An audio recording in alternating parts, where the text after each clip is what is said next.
What if I told you the greatest king in the Bible wasn't the strongest, the tallest, or the most popular? He was just a young shepherd boy with a sling and a whole lot of faith. This is the story of David, the boy who became a giant slayer, a king, and a man after God's own heart. Stay with me till the end, because David's story isn't just history, it's your story too.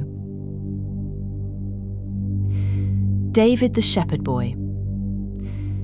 David was the youngest of 8 brothers. While his brothers went to battle, David was in the fields, faithfully caring for sheep. No one saw him as a future king, but God did. When the prophet Samuel came to anoint the next king, God said, "Man looks at the outward appearance, but the Lord looks at the heart." 1 Samuel 16:7. God chose David, not because he looked strong, but because his heart was faithful. David and Goliath.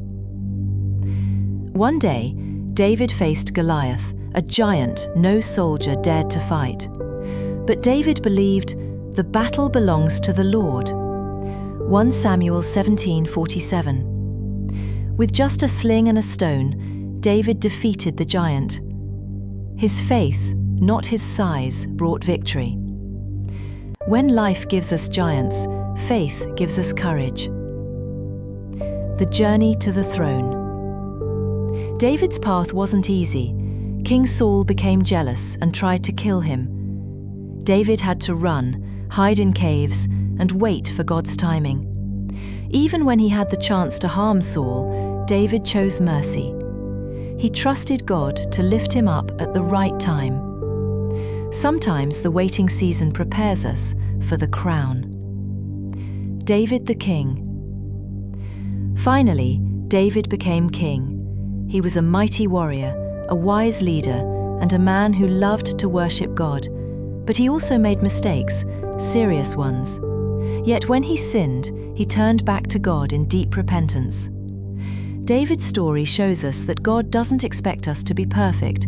He wants our hearts.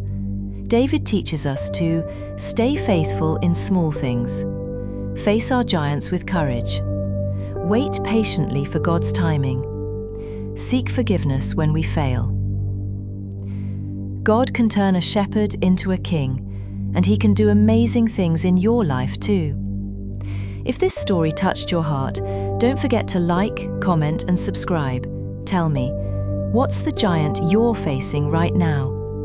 Let's grow together in faith.